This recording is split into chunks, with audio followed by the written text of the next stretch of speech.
Sportez-vous bien. Sportez-vous bien. L'actualité sportive en partenariat avec Intersport. Jean Sureda. Bonsoir à tous et bienvenue dans Sportez-vous bien, heureux de vous retrouver où nous allons pendant une heure parler de sport et uniquement de sport avec mes chroniqueurs et des invités acteurs du sport de haut niveau. Au programme ce soir les coups de cœur et les coups de gueule. Lucas Serdic à ma gauche nous présentera le zoom de la semaine, sans oublier la question du jour. Je vais réussir, je pense aujourd'hui, à les piéger et le débat avec le début de Roland Garros 2020. Et enfin nous recevrons Michel Callot, le président de la Fédération française de cyclisme. J'imagine qu'il est heureux, il nous le dira en fin d'émission. Avec nous ce soir, Mehdi Guillonneau, bonsoir Mehdi. Bonsoir Jean. Marek Keta, bonsoir Marek. Bonsoir à tous. Lucas Serdic, bonsoir Lucas. Bonsoir. Et Maxime Brossard, bonsoir Maxime. Salut. Et Timothée Rouvière, bonsoir Timothée. Et il n'est pas là, il est en retard. Attention, il arrive. Et il arrive, il est là tout de suite en direct. Allez, mais c'est honteux. Quelle belle arrivée. C'est honteux. On lui a dit de passer sous les caméras, il est passé au-dessus. C'est du direct. Bonsoir Timothée. Bonsoir l'équipe. Je vous laisse vous préparer, on enlève les manteaux. Vous avez le droit d'enlever le masque parce qu'on est en studio. Il est en sueur. C'est gênant. C'est terrible, c'est terrible. C'est vraiment gênant. C'est loin. Apportez de l'eau là. On n'a jamais vu ça. Vous voyez un spécialiste du retard. Lucas, ça fait quoi de voir quelqu'un arriver en retard? Déjà, moi ça m'est jamais arrivé, donc quelque part c'est une situation inédite que je vis. Vraiment, mais je suis bien content à chaque fois d'arriver à pas me ridiculiser de la sorte. On remarque que quand Lucas arrive, il est pas essoufflé comme ça. Non, mais c'est pas j'ai fait à quel point j'arrive tranquille. J'ai fait le JT jusqu'ici. Le JT, l'école de journalisme. Voilà, la plaçante des carmes. Reculez un petit peu pour éviter les auditeurs et le souffle dans le micro. Ça fait de la SMR un peu là, c'est très agréable. J'ai des frissons, Timothée. Vous voulez pas manger des trucs qui croustillent ou des... Donc je vous laisse récupérer votre souffle. Timothée Rouvière qui était donc en train d'étudier à l'école de journalisme. Je vous laisse récupérer votre souffle. J'ai fait cette école, on n'étudie pas grand chose. Non, je confirme. J'ai une question, Maxime Brossard. Vous, mon coach personnel sportif, il est pas essoufflé là, Timothée Rouvière? Ouais, c'est qu'il a dû faire un beau sprint là pour que ça monte comme ça le cardio là. Ou alors il est pas prêt physiquement. Mais je suis bien là franchement. Ce qu'il faut calculer surtout c'est le temps de récupération et là je vois qu'il a retrouvé un peu son souffle. C'est assez court donc c'est pas mal. Écoutez, c'est plutôt pas mal. La couleur de son visage laisse penser le contraire quand même. Ah oui, mais ça après je vois pas trop de là. Pareil, on va expliquer aux auditeurs, c'est que on est 5 autour de la table, 6 avec Maxime, mais donc Maxime il est dans les piliers, à côté de Coraline. On salue Coraline qui est de retour et qui est derrière, donc il est de dos à Timothée, il ne voit pas Timothée. Mais Coraline est de retour toutes les semaines, non? Bah non, il me dit ça toutes les semaines, genre. C'est-à-dire que le lundi soir elle part et le lundi elle est de retour quelque part. Non, c'était Christophe. Écoutez, n'embêtez pas Jean Sureda qui est limité au niveau du vocabulaire, il fait comme il peut. Coraline est de retour. Je vois que vous êtes prêts messieurs, on va pouvoir démarrer avec les coups de cœur et les coups de gueule. Sportez-vous bien, les coups de cœur et les coups de gueule. Chaque semaine, vous nous parlez d'un événement qui vous a marqué comme une joie ou une déception. Et là, il y a beaucoup de choses à dire. On va essayer de faire ça rapidement, mais on va le faire bien, comme toujours. Je vais me tourner vers vous, Lucas Serdic. C'est un coup de cœur général. Unanime de tous, portez-vous bien. On va évidemment parler de cyclisme et de Julien Alaphilippe. Ouais. Moi, j'étais tout frétillant devant ma télé hier. Je vais vraiment pas. Oui. D'ailleurs, je sautais comme ça, et puis à un moment donné, je me suis retourné et j'ai vu Léon qui faisait exactement pareil. Léon, mon fils de 15 mois, qui se moquait, qui sautait lui aussi. Genre, oui, j'étais très content. Il m'avait jamais vu comme ça, Léon. J'étais debout devant ma télé. Ça m'était pas arrivé depuis un certain mois de juillet 2018, certainement. Donc, c'était vraiment chouette. Une victoire de Julien Alaphilippe sur ces mondiaux de cyclisme sur route qu'on attendait depuis longtemps. Et qu'on voyait peut-être pas venir cette année, mais c'est la beauté de ce coureur qui arrive quand même à chaque fois à décrocher des résultats magnifiques et qui n'en finit plus de conquérir de plus en plus de cœurs parmi les Français. Si vous avez vu la course hier et que vous avez eu la chance de le vivre en direct, il est parti comme il le fait très souvent. 15 km de l'arrivée. Ouais, 12 exactement, 12 je crois, kilomètres de mais l'arrivée. peu importe. La dernière ascension, là où il peut faire des différences, il part à 100 mètres du sommet, il fait un petit écart.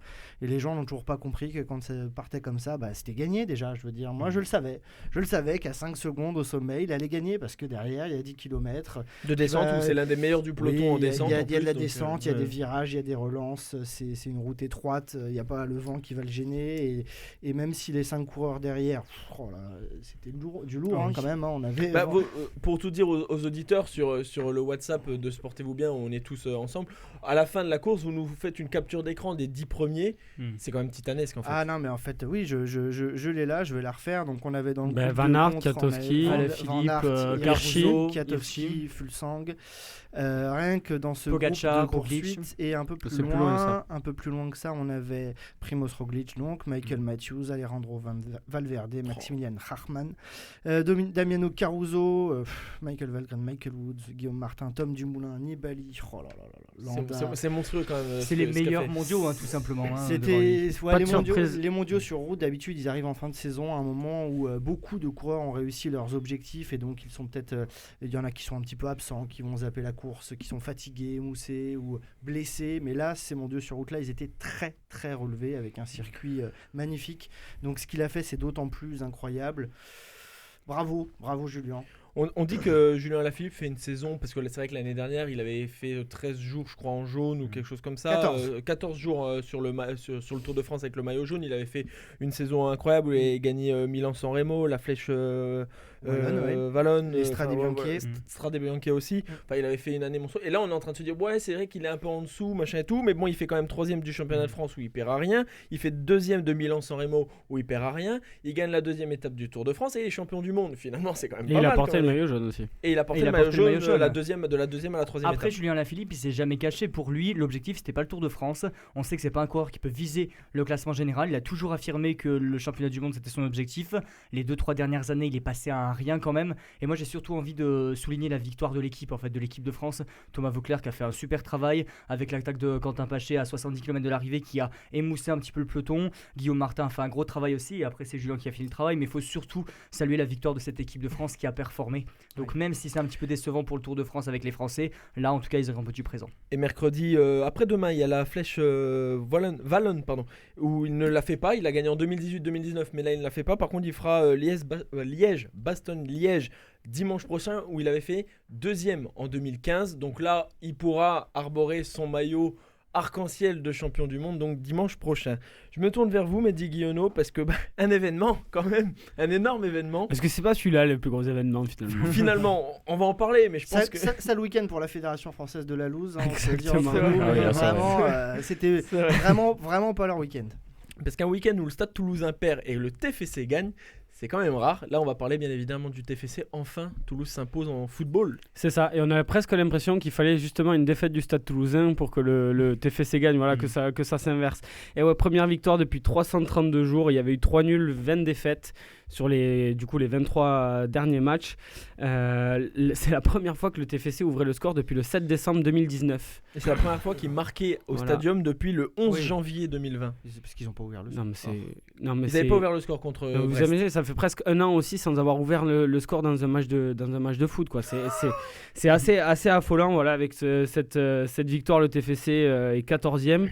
Et puis c'est le début du championnat, donc reste encore assez près de l'objectif qui est de finir dans les 2 premiers pour monter, parce que je pense que ouais, après le barrage c'est quand même un peu compliqué. Il y a 3 matchs à gagner, si tu finis 5e c'est hyper compliqué. Après oui, ça peut... 4 matchs à gagner pour le 5e. Ouais, voilà, 4 matchs à gagner. Il y a 2 barrages plus le barrage aller-retour de Ligue 1. Quand la Ligue 4 1, matchs à gagner pour le 5e. C'est ça. Et mais c'est surtout un énorme soulagement. Voilà, quand on est supporter du TFC, on n'en parle plus, c'est réglé. C'est juste, voilà, c'est vraiment un coup de soulagement. Il n'y a même pas de joie. Il y a vraiment pas eu de joie. Ça a été juste... moi, devant ma télé, ça a été, on souffle, on passe à autre chose. Les bases, elles sont là. On a battu Auxerre, qui est une bonne équipe de Ligue 2. Même si on a souffert, on n'a pas perdu à Clermont, qui est sûrement un prétendant à la montée, qui joue très bien. Le TFC reste quand même sur 3 matchs sans défaite. Il y a eu le match nul contre Sochaux, le match nul à Clermont et la victoire ici contre Auxerre. Et malgré les 2 défaites en début de championnat, la première et deuxième journée, le TFC n'est pas largué, bon ça on s'en doutait après 2-3 matchs, mais à 6 ou 7 points je crois du premier qui est Niort, qui a la surprise générale Niort. Je veux dire, on est un petit... Toulouse est un peu en retard, mais c'est surtout que l'équipe, il y a beaucoup de nouveaux, c'est en construction, c'est je pense l'équipe où il y a eu le plus de chamboulements dans la division. Il y a eu des départs, Ibrahim Sangaré qui faisait partie des cadres, même s'il était un peu en dessous parce qu'il allait de partir, mais qui est parti pour 9 millions d'euros et donc il risque d'y avoir des arrivées. On tape sur 2-3 arrivées jusqu'à la fin du mercato qui est dans une semaine.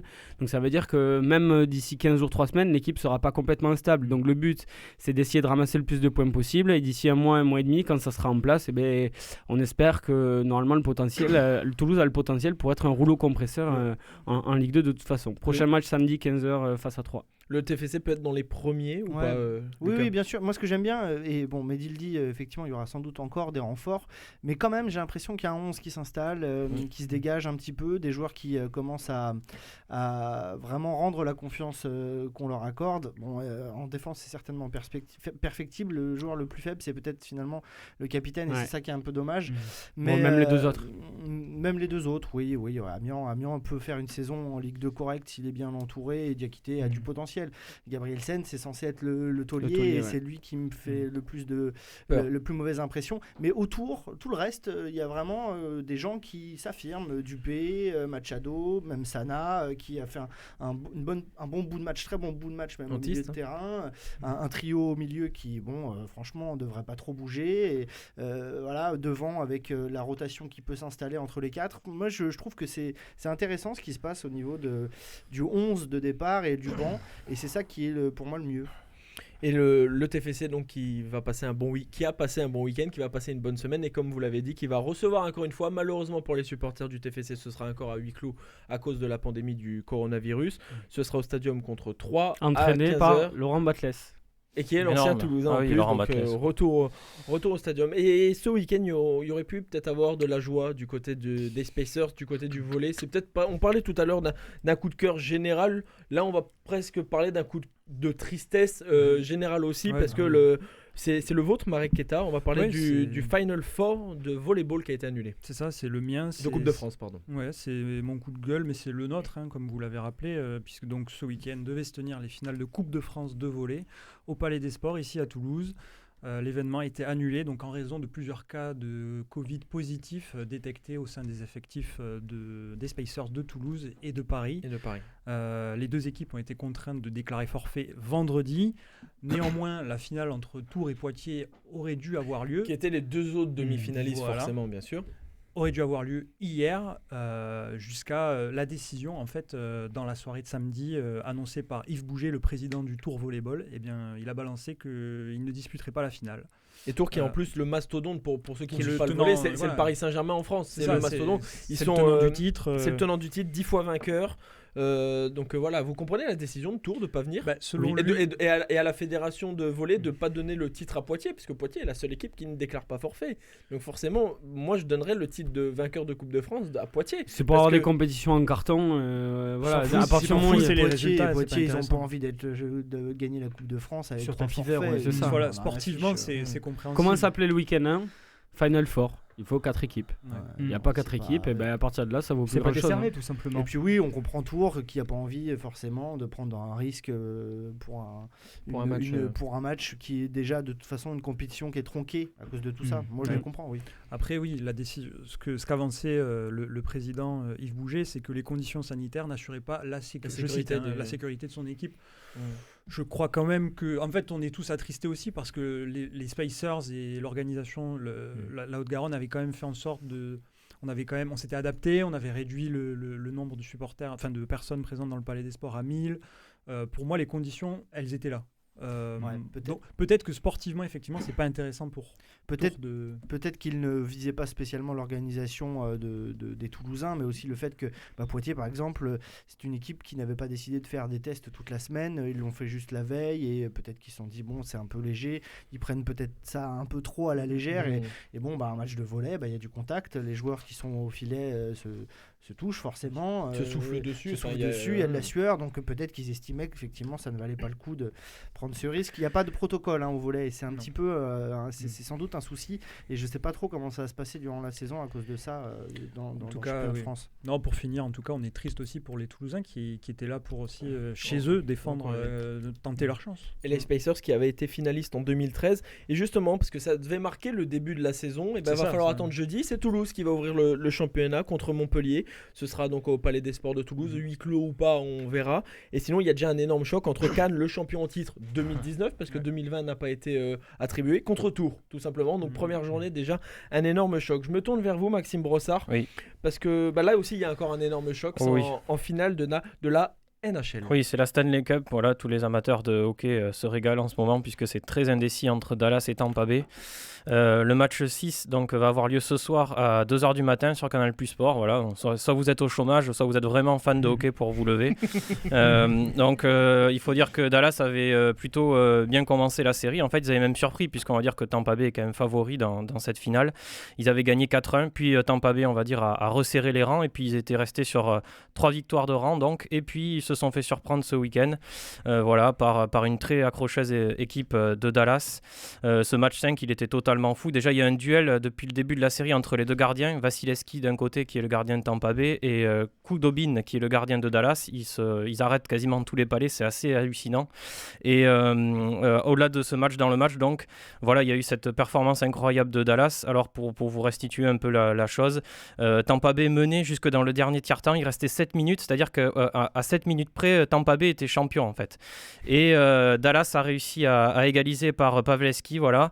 Et donc, prolongation, et là c'est Corey Perry qui est un joueur de Dallas qui parvient à marquer le but de la victoire. Voilà, Corey Perry, 35 ans. Voilà, je m'adresse aussi à Lucas Serdi. Voilà, les trentenaires, on a encore de beaux jours devant nous, on peut faire de belles performances encore, et donc tout est relancé. Déjà, on peut arriver à l'heure à l'édition de radio. Exactement, voilà, le timing. Ça, c'est petit. Tampa Bay qui a gagné en 2004 et Dallas en 99, ça commence à faire pour les deux. Ça commence à faire pour les deux, surtout pour Tampa Bay qui a fini 2 fois d'affilée meilleure équipe de la saison régulière, mais qui n'arrivait jamais à performer en play-off. Non, pardon. Encore sur ma vanne pour. Il s'est parlé de sa blague. C'est pour ça il est content.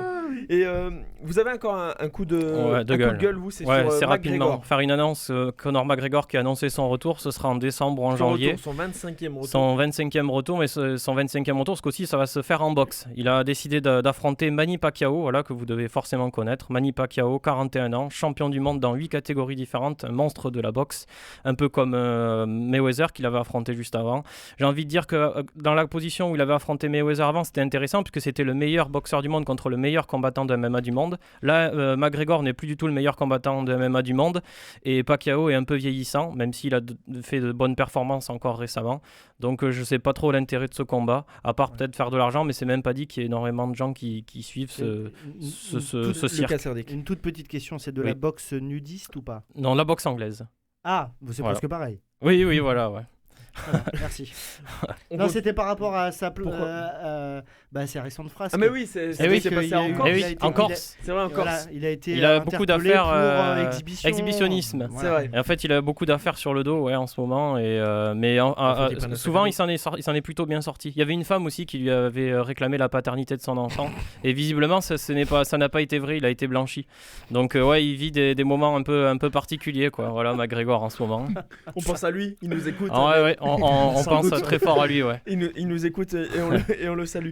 Il y a encore un événement, et je me tourne après vers Timothée Rouvière pour son coup de cœur, vous, Timothée Rouvière. C'est vers vous, Mehdi Guillonneau, parce que il y a les finales NBA qui ont démarré. Yes. Et avec toute cette actualité positive, etc., on oublierait presque la NBA qui est comme la NHL arrive sur ses finales. Ça n'arrive jamais, mais NHL et NBA en même temps.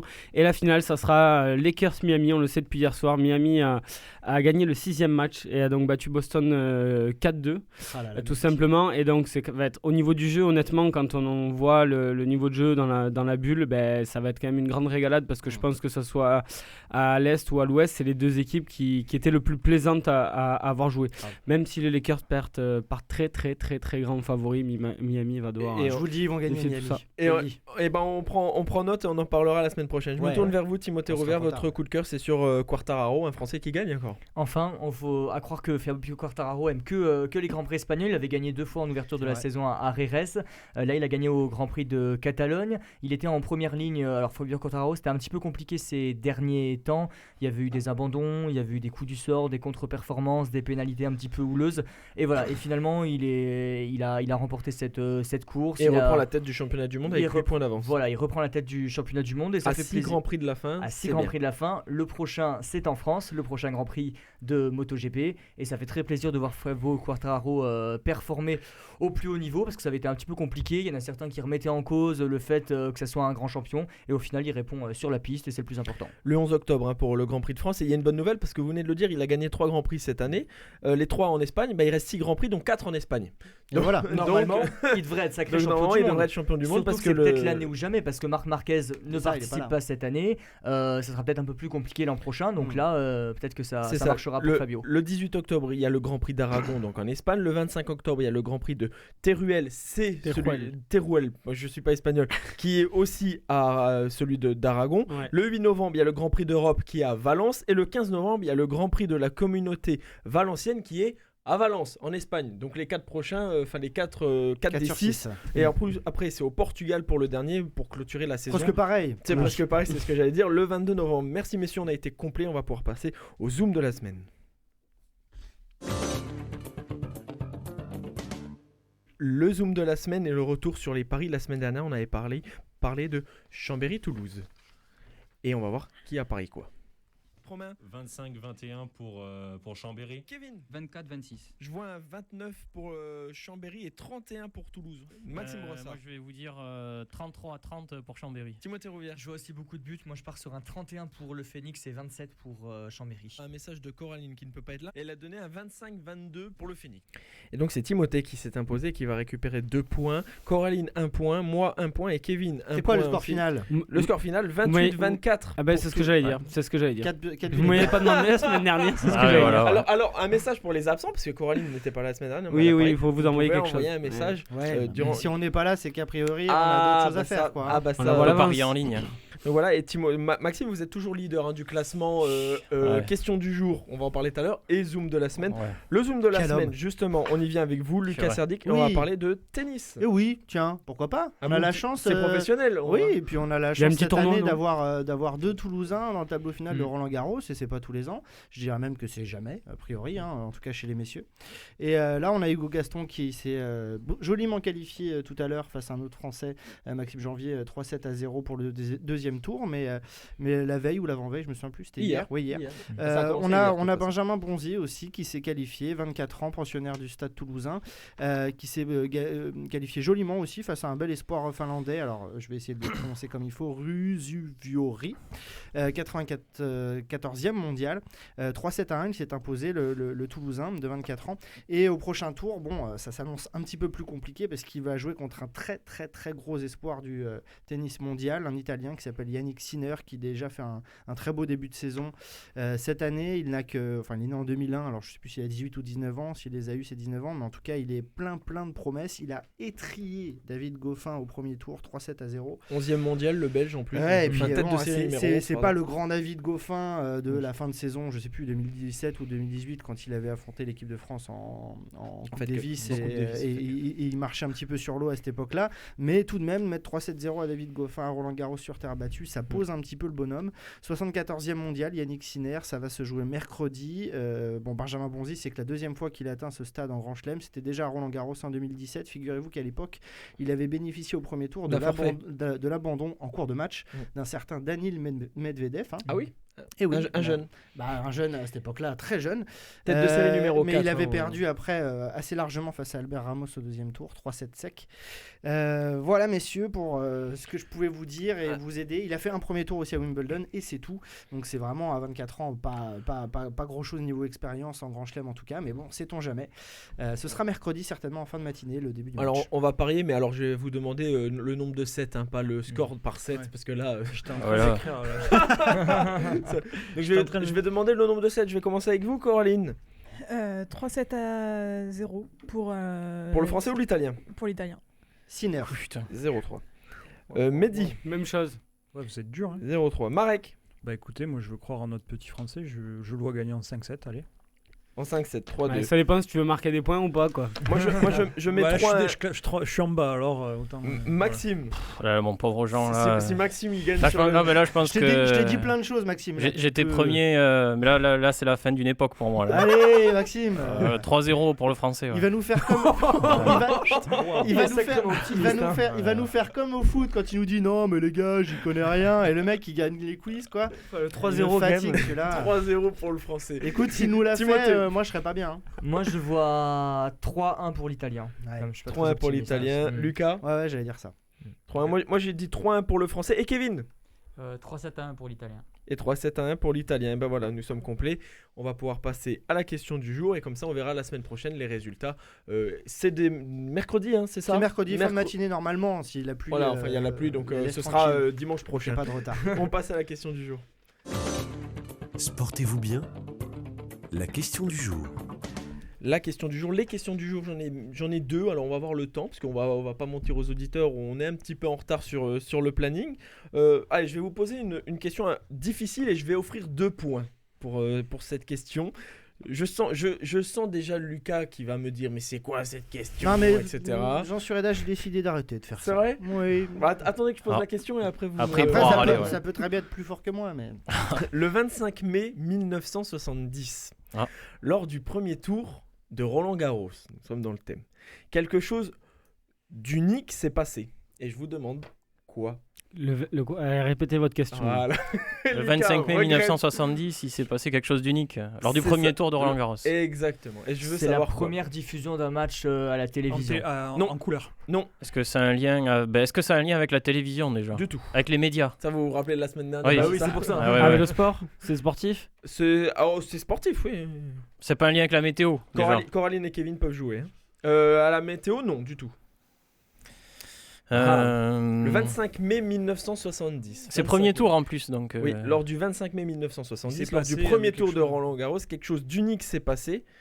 Ils ont joué sous la pluie pour une fois. Ils ont fait vraiment les C'est sportifs. quelque ils chose ont- qui s'est passé uniquement à ce moment-là ou pour la première fois à ce moment-là? Alors, je vais pas m'avancer. Je crois que c'est uniquement et aujourd'hui, ça n'arriverait plus du tout. Est-ce que c'est par rapport à un score, une durée de match Non, le score, je peux vous le donner. Le match, je peux vous le donner. C'est entre le Tchèque Koudelka et l'Américain O'Brien. Et c'est le Tchèque qui avait gagné 3-7 à 0, 6-1, 6-1, 6-2. La tête Je peux de vous série le donner. numéro 1 s'était fait éliminer au premier tour. Du tout. Est-ce que c'est par rapport au nombre de pénalités? C'est Est-ce par qu'il a perdu par rapport à. Non, rien à voir C'est avec par rapport ça. à un coup. Je vais gagner. technique. Je vous préviens que je vais gagner. Non, pas du tout. Est-ce que c'est la première fois que. Non, ça pourrait pas arriver aujourd'hui. Ah. Non, il vous reste 2 minutes. Ça Ouais, pourrait ouais. pas arriver. C'était le au premier course, le premier match sur un Philippe Chatrier, sur Du tout. le Ah non, sur il- l'autre. ça- le Langlen. Il a dit Sur que ça Langlen. pourrait plus arriver aujourd'hui. Donc c'est vraiment un truc qui s'est passé à ce moment-là et Ouais. qu'on fait plus quoi aujourd'hui. Est-ce que c'est par rapport à Ils ont joué de un nuit. service à la cuillère Service, non. Non, je pensais qu'ils allaient jouer la nuit Voilà, quoi. c'est en lien avec un Non. mouvement. avec Ça un concerne geste. le jeu? Aucun mouvement. Le jeu, oui, mais je vais vous dire mon expression. Les favorite. règles? Indirectement. Avec Les règles? Les Ah, règles, voilà. non, mais on se L'arbitre. rapproche. C'est un lien avec la technologie. Avec La Le lien avec technologie. l'arbitre. Un lien avec l'arbitre. C'est le premier match arbitré à Roland Garros. Non. Non, c'est pas le premier quelque chose. C'est un lien avec. Il avait renvoyé la balle avec sa chaussure. Et il avait mis Anaïs. C'est le premier Pas mal, match. ça. C'est le premier match Non. arbitré par une femme à Roland Garros. Non. Le premier. Et on salue Eric Dupri, qui c'est presque une émission spéciale pour Ouais. Eric Dupri qui travaille et qui est journaliste, animateur à la radio et qui On perd vient- du temps, je Bon, pense c'est que l'arbitrage, ça- c'est pas l'arbitrage. Est-ce que ça a un lien avec la goal line technologie là où je sais pas quoi? Du tout. Non. Le Et qui Hawkeye. donc Ah, est fan de 70. cyclisme et fan de tennis et donc on fait C'est la l'émission première pour fois qu'il y avait lui. des juges de ligne sur un match. Non, du 70. tout. Il vous reste 30 secondes. C'est la première fois qu'il y avait des ramasseurs de balles. Non. C'est avec l'arbitrage? Ah, c'est avec l'arbitrage, vous y êtes. Ah. Vous y êtes. J'ai dit que j'allais vous piéger. Je le savais. Je connais même pas les règles. Est-ce que je- C'est la L'arbitre n'était pas sur sa chaise parce qu'elle a été cassée. Non. Mais c'était un truc comme ça. On y est. Il n'y avait pas d'arbitre. C'est le Ah, seul match de Roland Garros sans arbitre. C'est un entraîneur qui Il y a avait pas arbitré. d'arbitre de ligne. C'est un entraîneur qui a Non, arbitré. C'est quelqu'un du public. Non, C'est non. quelqu'un du Il n'y avait public. pas d'arbitre de chaise. Non. C'est un un chien, licencié de la c'est un Fédé. chien qui a arbitré. Il n'y avait pas d'arbitre Auto-arbitrage. de Non, ligne. fini. Yes, oh j'ai eu chaud. Non, c'est tout simplement, il n'y avait pas d'arbitre, donc c'est le journaliste de l'équipe, Alain Delflacio, qui a pris le rôle d'arbitre. C'est un journaliste. On va pas trouver le nom du journaliste. J'ai quand même dit plusieurs fois, il n'y avait pas d'arbitre de chaise. Ouais, il fallait trouver le remplaçant. Non mais là, il est licencié. Il fallait le nom du gars et tout. Il est licencié le gars là pour faire. Tu veux sa date de naissance aussi au gars? Il est licencié à la fédération non pour pouvoir. Il avait ses accents ou pas? On devrait en avoir un. Alors non, il était journaliste pour tennis. Ouais mais bon, il faut être licencié non pour arbitrer non? Pas à l'époque, c'est pour ça que je dis qu'aujourd'hui c'est plus possible avec le professionnalisme du tennis, c'est plus possible. Il était journaliste pour Tennis de France à l'époque avant d'être journaliste pour l'équipe entre 1989 et 2009 et donc en fait il avait croisé au repas le midi l'un des responsables des juges arbitres qui a dit j'ai pas d'arbitre, est-ce que tu veux le faire parce que tu connais un petit peu les règles, etc. C'est un peu Gigo-Rico votre sport là quand même. On joue pas quand il pleut, le mec il sort de je sais pas où, il peut arbitrer, il a jamais vu un match, enfin c'est vraiment la foire. Et toi ton truc, les médecins ils rentrent pendant que ça joue. Oui mais nous au moins on n'arrête pas le match parce que le type il a un angle. Le mec il est KO, tu peux le piétiner, ça continue à jouer. Et nous on rentre au moins, on s'arrête pas quand le type il a un angle cassé quoi. C'est compliqué sinon. Allez, j'ai le temps. Je vais vous proposer la dernière question, mais là je suis sûr, et là je vais donner qu'un point parce que je suis sûr que vous allez trouver, tout simplement, qui est Georges Pêcheur. Prêcheur ou pêcheur? Prêcheur, pardon. Comment ça s'écrit? Georges Pêcheur. C'est pas l'entraîneur de foot féminin? Non. C'est en lien avec le tennis encore? Non, pas le cyclisme. Comment ça s'écrit? C'est le premier champion du monde français. Ah oui, en 30 réponse en 1933. De cycliste, j'ai regardé le palmarès. Mais oui. Eh oui, j'étais obligé de vous la poser cette question. T'as dit prêcheur? Mais oui. Oui. C'est pas fraîcheur? Prêcheur. Pêcheur ou prêcheur? Vérifier, on peut vérifier. C'était je vais vérifier. Le premier champion du monde français de cyclisme en 1933. C'était à Montlhéry en plus en France. Il est décédé malheureusement en 1978 et il a un gros palmarès, champion du monde en 33, champion de France en 35, 37, 39, le Tour de France en 33 et le Paris-Roubaix en 1936. J'étais obligé forcément de poser la question. Et bien vous voyez, vous venez de prendre un point d'avance. Maxime grâce au vélo. Grâce au vélo, c'est fantastique. Ouais, non, mais attends. Nous on se retrouve dans moins de 3 minutes avec le débat de la semaine. À tout de suite.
Sportez-vous bien.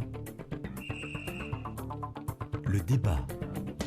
Initialement prévu mai-juin, Roland-Garros 2020 a débuté hier dans un contexte sanitaire critique, quelques jours après l'US Open qui n'a pas soulevé les foules et le Tour de France sont vraiment de saveur. L'un des plus grands tournois de tennis a peur de tomber finalement presque dans l'anonymat et je vois déjà la réaction de mes chroniqueurs quand je dis ça. D'ailleurs c'est la question, est-ce que Roland-Garros va passer les 2 semaines dans l'indifférence générale, Mehdi Guillaumeau? Non, on va regarder de temps en temps. Ouais. Timothée Rouvière? Bien évidemment que oui. Non. Mariquetta, Lucas Serdic. Bien plus que le Tour de France qui n'est pas du tout été décevant et qui s'est passé dans l'anonymat On en général. parlera.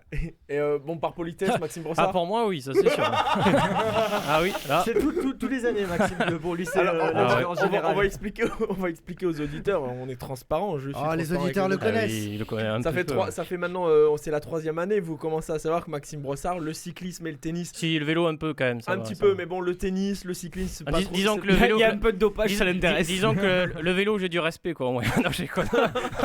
Mais voilà, Oh là là là là là là là là là. le tennis, bon, il botte souvent en touche, donc Ah je oui. vous laisse un peu de côté, ça vous dérange pas? Pas de problème, avec plaisir même. Je vous écoute. Et voilà, en mode auditeur, Oui. justement. Mehdi, je vous écoute. Est-ce que vous avez peur que Roland Garros va passer dans l'indifférence générale? L'indifférence générale, ça voudrait dire que même les sportifs ne regardent jamais un match de Roland Garros. Je pense pas que... Voilà.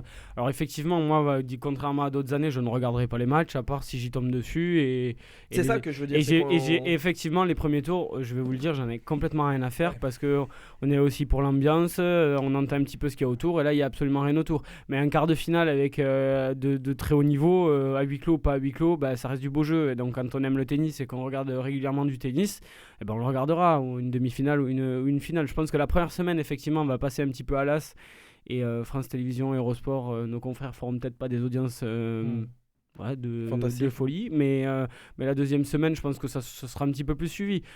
C'est sûr que ça sera pas comme les autres années, hein. Mais l'indifférence générale, je pense que vous allez, c'est un peu fort. Ouais.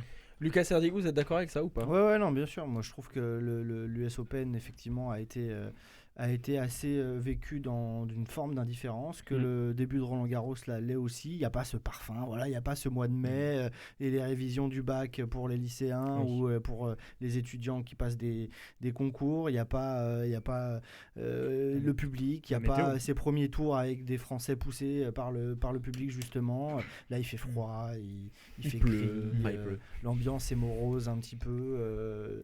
Et contrairement vraiment, mais j'insiste, contrairement vraiment au Tour de France où il y avait pour le coup quand même s'il y avait un peu moins de public, il y en avait quand même. Il n'y avait pas de Français, on n'avait pas de Français à pousser. Et on a des audiences télé qui ont été des records pour ce Tour de France. Donc ce sera vraiment pas comme ça Roland Garros. Si on devait faire un match entre les deux, Roland Garros ça va être beaucoup. Et en plus les Français vont pas bien. Mariquetta. Non, c'est vrai que là, le fait qu'il n'y ait pas de public, je crois que là, les peu de matchs que j'ai aperçus, puisque j'en ai pas regardé, comme vous m'avez dit, il y a un type qui applaudit dans le public, c'est sûrement le coach. C'est sûr que tous les chouchous comme Nadal, mon fils qui est en train de Français, jouer, voilà, mon fils qui est en train de jouer, ils vont pas pouvoir être Nadal, poussés par le Nadal public. qui vient de se qualifier là il y a 5 minutes. Bon, ça, Ah oui, Non mais un exemple là, Marek, il il y a un Français en ce moment, Moutet. il a Moutet qui a 16-16. C'est un match où Ouais. tout le monde va et Bah, se bien déplace sûr. et va sur ce Ouais, cours, bien c'est sûr. sur le C'est vrai que 14, normalement, c'est là où tout le et se monde veut. déplace et va voir ça. Sauf que là, tout le monde le fait, Ouais. mais ça veut dire qu'il y a 30 personnes dans le public. Oui, est-ce que c'est le maximum? Timothée Rouvière. Je suis d'accord avec ce qui a été dit parce que voilà, comme le disait Lucas, il y a un parfum particulier pour Roland Garros. Il fait beau, il y a du soleil, on a des Français qui performent, mais là il y a rien en fait cette année. C'est triste, il pleut. Pour moi il y a aucun enjeu sportif. Donc vous n'êtes pas d'accord avec Lucas alors? Mais Sur quoi moi, je suis d'accord avec Lucas sur le côté ambiance. Roland Garros c'est une ambiance, le Tour de France c'est une ambiance, et là c'est impossible d'avoir cette ambiance là. Et d'un point de vue sportif, je suis désolé, c'est extrêmement décevant. On n'a aucun Français qui peut éventuellement passer en deuxième semaine. D'accord, c'est important de voir les teams, les Zverev, etc. Mais ce parfum de demi-finale ou finale entre Federer, Nadal, Djokovic, D'ailleurs, même Murray et Wawrinka. Moi j'ai envie d'aller plus loin. Heureusement qu'il y a Nadal. D'habitude on se dit il y a Nadal, Oui. Encore, on va se faire avoir. et C'est tout. l'attraction. Mais là cette je année. suis content parce que s'il n'y avait pas Nadal, Oui, là, ça n'aurait triste. aucun sens. Il y a quasiment, Djokovic, il y a Tim. Il y a Djokovic, oui, non mais voilà, ça fera une petite bagarre. Mais il y a Nadal, et ça veut dire que c'est un peu Roland Garros quand même, quoi. Il y a déjà qu'il n'y a pas Federer, que les Français sont pas bons, que c'est moche et tout. Heureusement qu'il est là, l'Espagnol, il me fait plaisir. Moi. Il y a eu l'indifférence générale pour l'US Open. Là, on a peur un petit peu de tomber dans l'anonymat avec Roland Garros. Est-ce que nous, Français, en sachant qu'on sait tous que Roland Garros c'est en France, Est-ce que ça risque de sauver la chose, les audiences en France, parce que c'est Roland Garros, parce que c'est en France, c'est l'un des événements avec le Tour de France, on en parlait, les plus attendus chaque année. Peut-être sur les phases finales. Peut-être sur les phases finales, s'il y a des gros qui se qualifient, si on a des belles affiches, un Nadal qui affronte je sais pas, on a dit qu'il avait un boulevard devant lui, je crois. Nadal, jusqu'à Thiem, jusqu'au demi. Voilà, ce sera ça l'enjeu, quoi. Ce sera voir des petits jeunes s'imposer, pourquoi pas Tsitsipas, c'est peut-être le moment. Et Dominic Thiem. Non, et après, encore, moi je suis pas. Désolé, Marek, moi je suis pas forcément. Je suis pas forcément d'accord avec ce que vous dites parce que c'est vrai que les Français, ce qui les intéresse, c'est de voir des Français performer, c'est voir mon fils, c'est voir Tsonga. Je suis pas sûr que ça les intéresse de voir un match Team Tsitsipas. Donc, c'est pour le grand public. C'est toujours pareil, c'est comme le Tour de France. Si t'aimes le vélo, qu'il y ait des Français ou pas des Français, ben tu regardes. Le tennis, c'est pareil. Bien sûr qu'on préfère voir des Français, mais ça c'est juste pour le grand public. Le fan de sport, il regardera. Le Tour de France, c'est pas pareil. Si les Français sont aux fraises, les gens ils regardent. Après, le Tour de France, on parle du 3e plus grand événement mondial. Donc c'est quand même autre chose. Non, mais c'est Jean Sureda qui a osé comparer ça. Alors moi, je me permets, et je l'assume totalement. Je me permets de remettre le cyclisme et le Tour de France à sa juste place, qui est bien au-dessus. Pour revenir à l'intérêt sportif de la compétition. Non, mais il y a un paramètre qu'il faudrait souligner quand même, c'est que les prize money, c'est les mêmes aussi. Excusez-nous, monsieur le président. Non, mais les prize money, c'est les mêmes et ça peut faire. Ça baisse de 11% quand même. Excusez-moi, je croyais qu'on allait parler de sport, la Mariquetta. Non, mais je veux dire, parlez-moi ce que je veux dire. Il y a certains joueurs quand même, ça fait 6 mois qu'ils n'ont pas joué. Ça passe de 1,3 million à 1,2 million pour le vainqueur. Ça va. Ça reste quand même 1,6 million. Je pense qu'il y a quand même un enjeu. 1,6 million pour le vainqueur, 850 000 euros pour le finaliste, 425 000 euros pour les demi-finalistes. Et Gaël Monfils qui vient de remporter le 3e set. Bien sûr que les joueurs ils vont trouver toujours un intérêt. C'est Roland Garros, c'est un grand chelem. Et si effectivement un Tsitsipas peut s'imposer, même en Covid, il va pas se priver. Mais là, on parle de l'intérêt du public. Et le public, même moi, si jamais Tsitsipas doit gagner son premier Roland Garros, son premier grand chelem, je préférerais qu'il le gagne. Face à des gens qui vont lui mettre de l'énergie. En plus, c'est un joueur qui demande que ça. Medvedev, pareil. Bon, voilà. Pour moi, il est tronqué.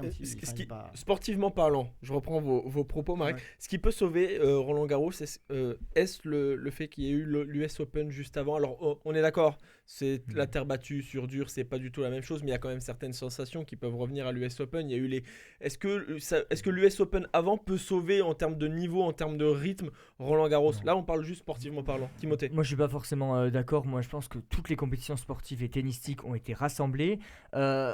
Roland Garros en terre battue, c'est vraiment l'apothéose. Avant, on a Rome, on a Barcelone, etc. Et tous ces tournois, alors soit ils ont été annulés, soit ils ont été boycottés par beaucoup de... Et Rome, exactement. Soit ils ont été boycottés par beaucoup de joueurs. Donc en fait, ils arrivent avec un manque de rythme et la terre battue est extrêmement exigeante. Donc on peut pas comparer avec l'US Open.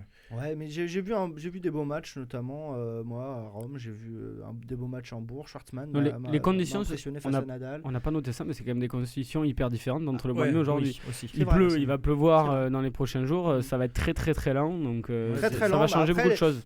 Un match avec des balles très lentes, ça peut être aussi un peu plus intéressant pour le public. Pour les joueurs, c'est un calvaire, mais pour nous, ça veut dire des échanges plus longs et des matchs qui vont loin, quoi. Et j'ai une mauvaise nouvelle pour conclure ce débat, c'est que Moutet vient de perdre en plus de 6 heures de jeu. Ah là là, c'était notre meilleure chance.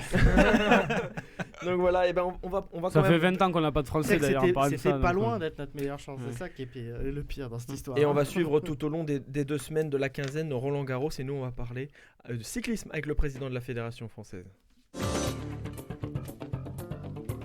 Sportez-vous bien, l'invité. Notre invité est président donc de la Fédération française de cyclisme depuis 2017. Michel Callot est forcément un président heureux aujourd'hui et nous fait le plaisir, bien évidemment, d'être avec nous ce soir. Président, bonsoir. Bonsoir à vous. Merci d'être avec nous dans Sportez-vous bien. Vous avez déjà été notre invité il y a 2 ans. Thomas Vauclair l'année dernière. Finalement, on vous porte chance, non? Écoutez, on va prendre l'habitude de revenir vous voir, surtout avec une conclusion comme cette année. Je pense que c'est vraiment un beau symbole. J'imagine que, une phrase de journaliste, hein, je vais vous poser une question de journaliste. Vous êtes heureux là ce soir?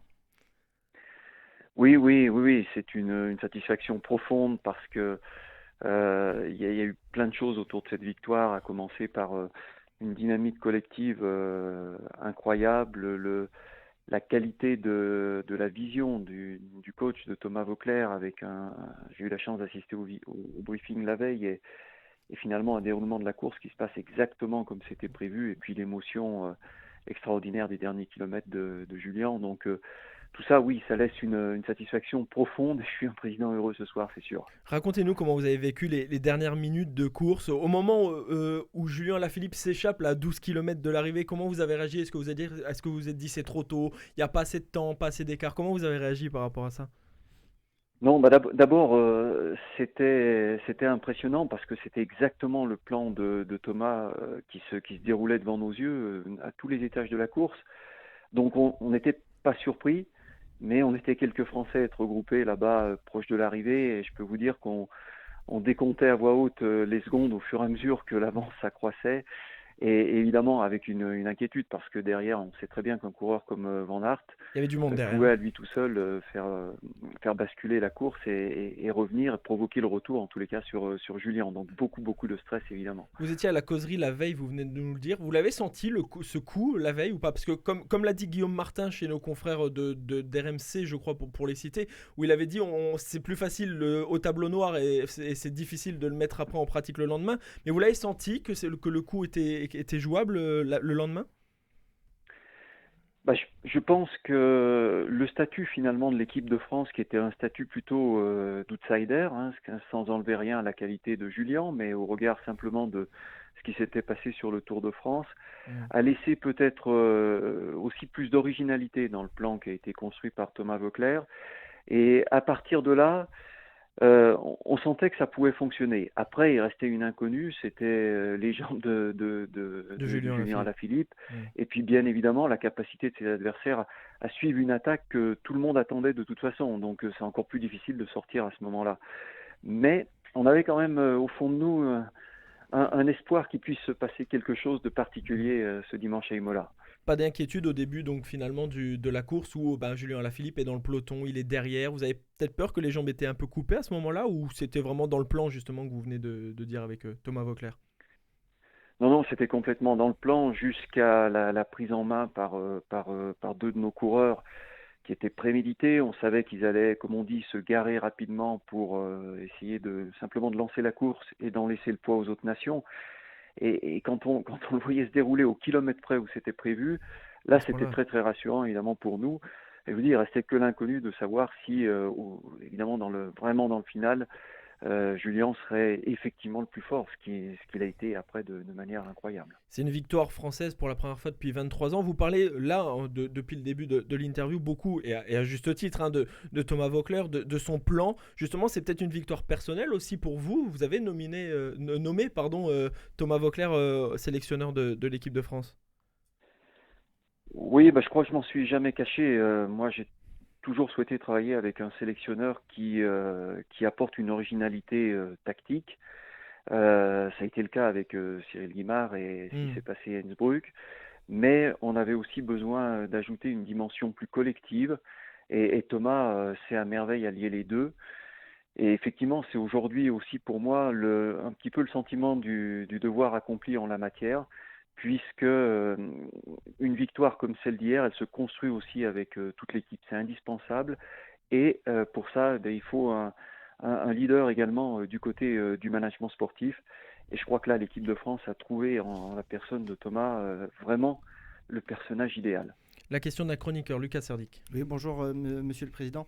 Est-ce que c'était pas aussi la bonne année pour Julien Alaphilippe, parce que justement il était peut-être un peu moins fort que l'année dernière et c'était plus facile pour Thomas Voeckler de le canaliser, de lui dire non, tu attends la dernière bosse. S'il avait eu des jambes de feu comme l'année dernière, peut-être qu'il aurait voulu partir plus tôt, peut-être qu'il aurait été intenable ou une trop grosse pancarte dans le dos. C'est un peu une combinaison de tout ça aussi qui fait que ça a marché. Oui, vous avez entièrement raison. Je pense que la tactique qui a été adoptée, c'est vraiment glisser dans cette faille, le fait de ne pas être grand favori, d'avoir sans doute pour nos adversaires un doute sur la capacité qu'aurait Julien à conclure cette course comme il l'a fait. Et tout ça a certainement favorisé la victoire au bout du compte. Donc c'est aussi ça, le vélo, c'est savoir profiter de tous ces éléments-là, à condition que ce soit bien réfléchi, que ce soit bien organisé. Question d'un autre chroniqueur, un deuxième chroniqueur, Mehdi Guillonneau.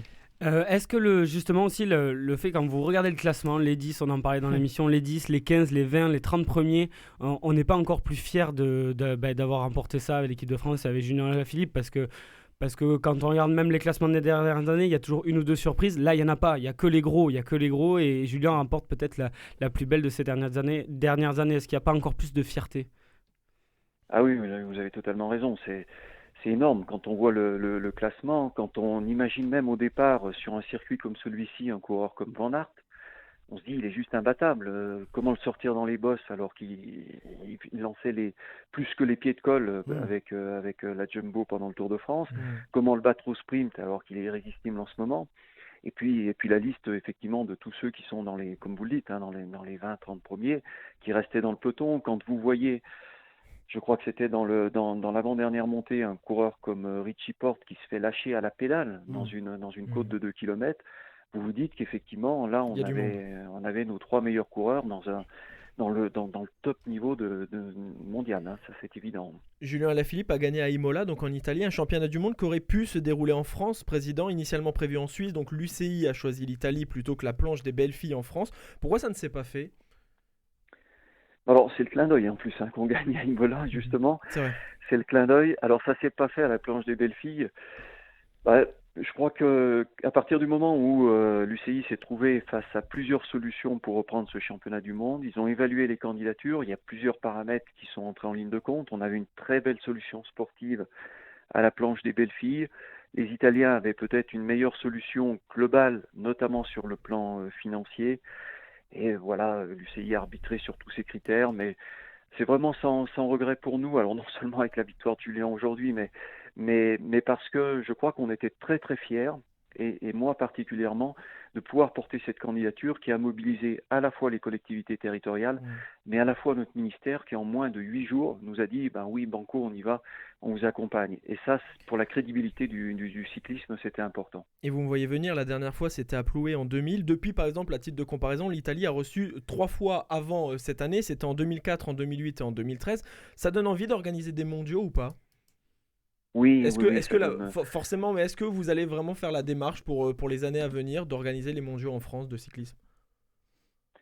C'est un petit peu la conclusion qu'on tirait avec le représentant du gouvernement sur ce sujet-là, en se disant voilà, il faut peut-être qu'on se repose tranquillement sur ce dossier-là, qu'on essaye de trouver la convergence de plusieurs acteurs, parce qu'il en faut beaucoup pour pouvoir mobiliser l'argent nécessaire quand on n'est pas dans une année particulière comme celle-ci. Ça coûte très très cher un championnat du monde, mais on doit pouvoir le faire, et il faut vraiment qu'on se mette en mode projet là-dessus. On aura l'occasion d'avoir d'ici 2025 tous les championnats du monde de toutes les disciplines majeures du cyclisme. Il faut absolument qu'on arrive à ajouter la route dès qu'il y aura une petite place dans le calendrier de l'Union cycliste internationale. Un président de la fédération fait forcément attention aux chiffres. Alors on va parler indirectement d'argent, mais on va parler surtout des licenciés. Ce titre de champion du monde, même s'il y a le Tour de France qui est quand même une énorme vitrine pour le cyclisme français, ça fait quand même une belle pub pour vous, le président de la fédération. Oui, en particulier la combinaison des deux. Le Tour de France exceptionnellement au mois de septembre, en plein moment de recrutement quand même dans les écoles de vélo, et puis derrière Julien qui devient champion du monde, Julien qui est une star chez les jeunes, parce que c'est un champion tellement naturel qui par sa spontanéité renvoie une image extrêmement positive, extrêmement attractive. Donc il faut absolument que nos clubs se servent de ça, utilisent ces moyens pour recruter, mais on sent quand même une effervescence dans les écoles de vélo depuis mi-septembre, et bien lancée déjà par le Tour de France. Lucas Serdic. Oui, avec cette victoire de Julien Alaphilippe, j'imagine que le président de fédération que vous êtes a l'appétit qui est un petit peu plus aiguisé, d'autant que vous avez une génération incroyable. Vous avez cette chance-là avec Desmarques, qui est un des meilleurs sprinteurs du monde en ce moment, avec des coureurs qui sont capables de gagner sur tous les terrains, avec un gros rouleur en puissance, Cavagna. Vous avez faim d'autres titres mondiaux, on imagine ? Comme souvent, et quand il y a eu une période de pénurie, on va dire comme ça, le plus difficile, c'est de redébloquer le compteur. Et je crois que ce collectif, cette génération, et à travers elle le collectif, a retrouvé dimanche aussi tout simplement le sentiment de pouvoir gagner, de pouvoir non seulement peser sur une course, mais de pouvoir la gagner à ce niveau-là. Et ça nous donne effectivement une ambition toute particulière. On regarde avec un œil aiguisé vers les prochains Jeux Olympiques. Justement, c'est ma prochaine question, les Jeux Olympiques 2020, mais en 2021 à Tokyo. Oui. Julien Alaphilippe vient d'être champion du monde, la France est championne du monde. On imagine que pareil, il y a de l'appétit là pour Tokyo et les Jeux Olympiques, non ? D'autant plus qu'on sait qu'on sera sur un circuit difficile qui sert plutôt quand même les intérêts d'un collectif français aujourd'hui.